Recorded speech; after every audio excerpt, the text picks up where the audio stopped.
भगवान भी कहते हैं कि तुम प्रयास करो, पुरुषार्थ करो तो मैं तुम्हारे साथ हूं, और पुरुषार्थ ही मत करो, कर्महीन बन के बैठे रहो तो मैं तो किसी के साथ नहीं। कृष्ण ने अर्जुन को कहा है कि जो पुरुषार्थी हैं उनको मैं प्रेम करता हूं, और जो सिर्फ घंटी बजाते हैं, तिलक चंदन लगाते हैं, उनके पास में कभी फटकता नहीं, क्योंकि वो पुरुषार्थी नहीं। अर्जुन को पुरुषार्थी होने का पूरा संदेश है भगवत गीता। कोई मंदिर में जाके माथा टेकने का संदेश नहीं है भगवत गीता। अर्जुन कर्महीन हो रहा है, कमजोर हो रहा है, ताकत कम होती जा रही है, मन में भय बैठ रहा है, क्या करूं, कैसे करूं, ये सब मेरे हैं, प्रियजन है, कैसे लड़ूं। तो कृष्ण ने भगवत गीता सुनाई है, और वो पुरुषार्थी बनने के लिए सुनाई है। रामचंद्र जी की कहानी हम पढ़े, राम की कथा पुरुषार्थी होने की कथा है। पूरा का पूरा उनका जीवन एक ही संदेश देता है, पुरुषार्थी बनो। अगर राम ने यह सोच लिया होता मैं तो अयोध्या से अकेला जा रहा हूं, मेरे साथ तो एक पत्नी है और आधा मेरा भाई है लक्ष्मण, मैं कैसे लड़ूंगा रावण से, तो वो तो निकले ही नहीं होते घर से कभी। हम सब जानते हैं कि राम सेना लेके नहीं निकले थे, राम दास दासियों को लेके नहीं निकले थे, घर से वैभव और संपत्ति लेके नहीं निकले थे, अकेले निकले थे अपनी पत्नी और भाई के साथ। नहीं निकले होते तो राक्षस संस्कृति का ही इस देश में बोलबाला होता, बाकी तो कुछ होता नहीं इस देश में।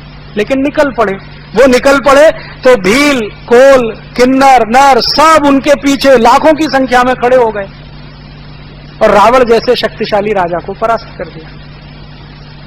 तो दुनिया में कोई भी आदमी कोई काम करता है तो अकेला ही निकलता है। तो आप ये मत सोचिए कि मैं अकेला हूं, मैं क्या कर सकता हूं। अकेला आदमी तो बहुत कुछ करता है, संकल्प होना चाहिए। तो मुझे लगता है कि आजादी के स्वदेशी आंदोलन के 100वें वर्ष पर, वंदे मातरम आंदोलन के शताब्दी वर्ष पर कुछ तो संकल्प करें अपने मन में, और इतना ही संकल्प करें कि हम भारत को भारतीयता की तरफ ले जाने के लिए जीवन भर प्रयास करेंगे।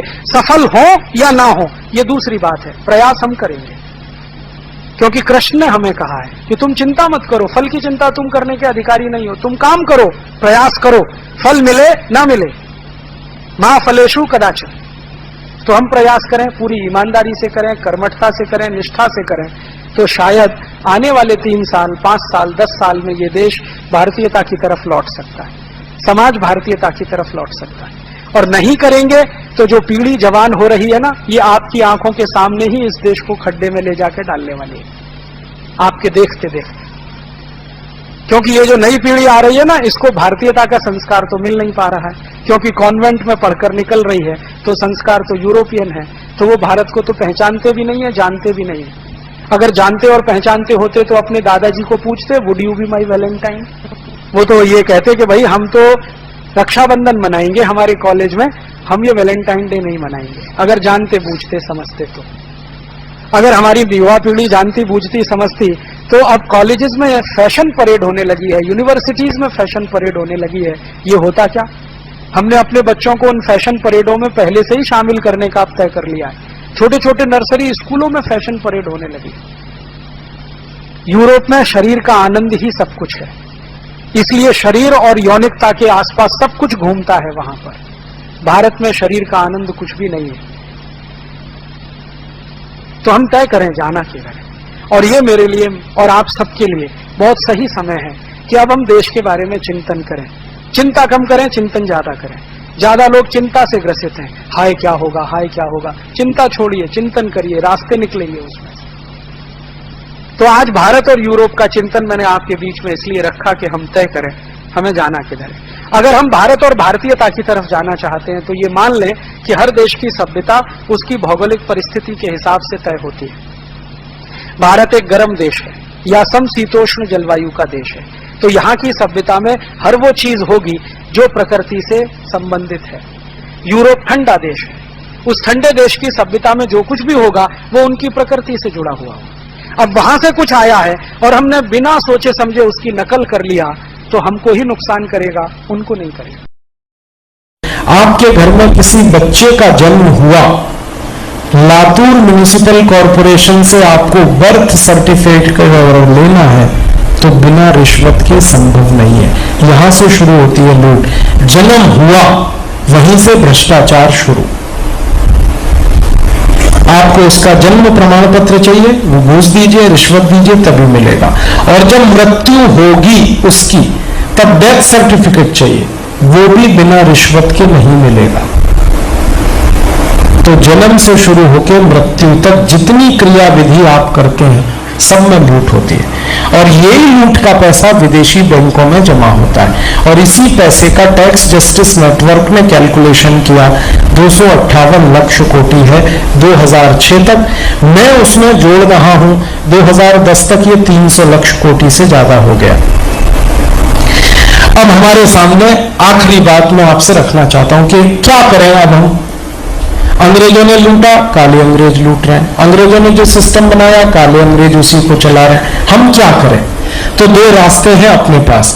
एक रास्ता है जो हो रहा है अच्छा हो रहा है, आगे होगा और भी अच्छा होगा।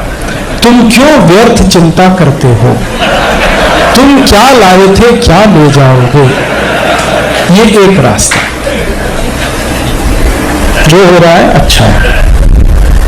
माने पुढ़ारी लूट रहे हैं तो अच्छा हो रहा है, आगे और लूटेंगे तो और अच्छा होगा।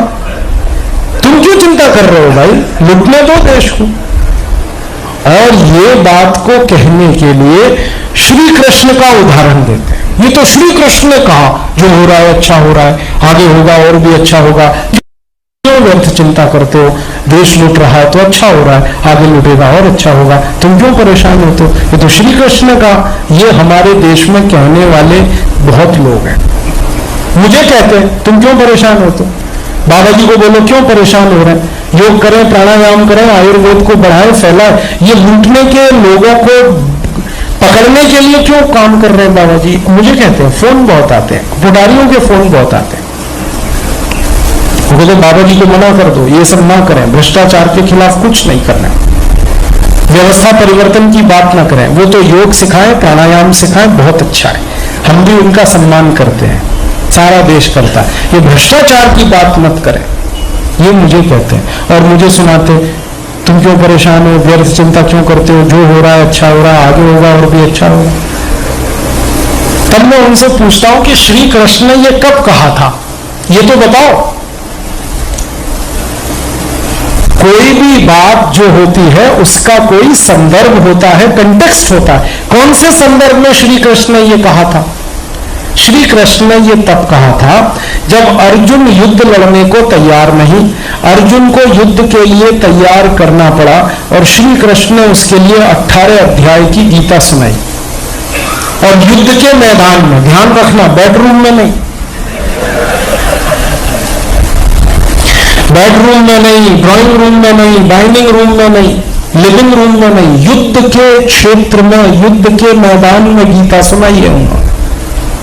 माने गीता लड़त करने की पुस्तक है, ड्राइंग रूम में बैठने वाली और पढ़ने वाली पुस्तक नहीं है, क्रांति वाली पुस्तक है। और श्री कृष्ण अर्जुन को तैयार कर रहे हैं, बार बार उदाहरण दे रहे हैं, बार बार कह रहे हैं। अर्जुन एक ही बात कह रहा है, मैं कैसे मारूं, ये सब मेरे भाई बांधव हैं। तो कृष्ण कह रहे हैं ये तेरे भाई बांधव नहीं, ये अधर्मी है, विधर्मी है, इनको मारना तेरा धर्म है, तेरा कर्तव्य है। और फिर एकदम से अर्जुन तैयार होता है, और अर्जुन तैयार होता है तो युद्ध लड़ता है। और युद्ध के मैदान में अर्जुन जब तीर चलाता है, बाण चलाता है, तो कौरव मर रहे हैं उससे। तब श्री कृष्ण ने कहा जो हो रहा है अच्छा हो रहा है, जो हो रहा है अच्छा हो रहा है, आगे जो होगा और भी अच्छा होगा। माने कौरव मर रहे हैं, अच्छा हो रहा है, आगे और ज्यादा मरेंगे और अच्छा होगा। अर्जुन तू व्यर्थ चिंता मत कर, तू मार इनको, ये तेरा काम है। ये उस समय कहा श्री कृष्ण। अर्जुन ने उत्साह पैदा करने के, अर्जुन ने पुरुषार्थ पैदा करने के लिए श्री कृष्ण ने यह स्टेटमेंट दिया था। अब हमारे जो आज के लूटखोर पुजारी हैं वो संदर्भ हटाकर ये बात हमको समझाते रहते हैं। और मैंने देखा है घरों में कैलेंडर टांग रखा है इसको, जो हो रहा है अच्छा हो रहा है, आगे होगा और भी अच्छा। कैलेंडर संदर्भ नहीं है उसमें, सीधे एक ही स्टेटमेंट है, जो हो रहा अच्छा हो रहा, आगे होगा और भी अच्छा। हर आदमी कायर हो जाए, नपुंसक हो जाए, नकारा हो जाए, उसके लिए ये कैलेंडर छपाया जा रहा है, घर घर में बांटा जा रहा है। ये कोई सामान्य बात नहीं है, ये कैलेंडर का घर घर में पहुंचना। कोई भी अर्जुन ना बनने पाए, इसकी साजिश है ये कैलेंडर, और धर्म के नाम पर हो रहा है, ये ध्यान देना। और इसको बांटने वाले वही लोग हैं जो लूटने में पूरी ताकत से लगे हुए। वो नहीं चाहते कि ये लूट का सिस्टम बदले। तो हमारे सामने एक रास्ता तो ये है कि हम भी कायर हो जाए, नपुंसक हो जाए, नकार लगे, जो हो रहा अच्छा हो रहा, ये तो एक रास्ता। और दूसरा रास्ता है जो श्री कृष्ण ने अर्जुन को कहा, मार, ये कौरव विधर्मी है, अधर्मी है, इनका नाश करना तेरा धर्म, तेरा कर्तव्य है ये। और तू सोचना छोड़, मेरे ऊपर छोड़, मैं सोचूंगा तेरे क्या होने वाला क्या नहीं, पहले इनको मार। तो दूसरा रास्ता ये है। अब हमको तो ये दूसरा रास्ता पसंद आया, जो श्री कृष्ण अर्जुन को उत्साह देने के लिए, पुरुषार्थ देने के लिए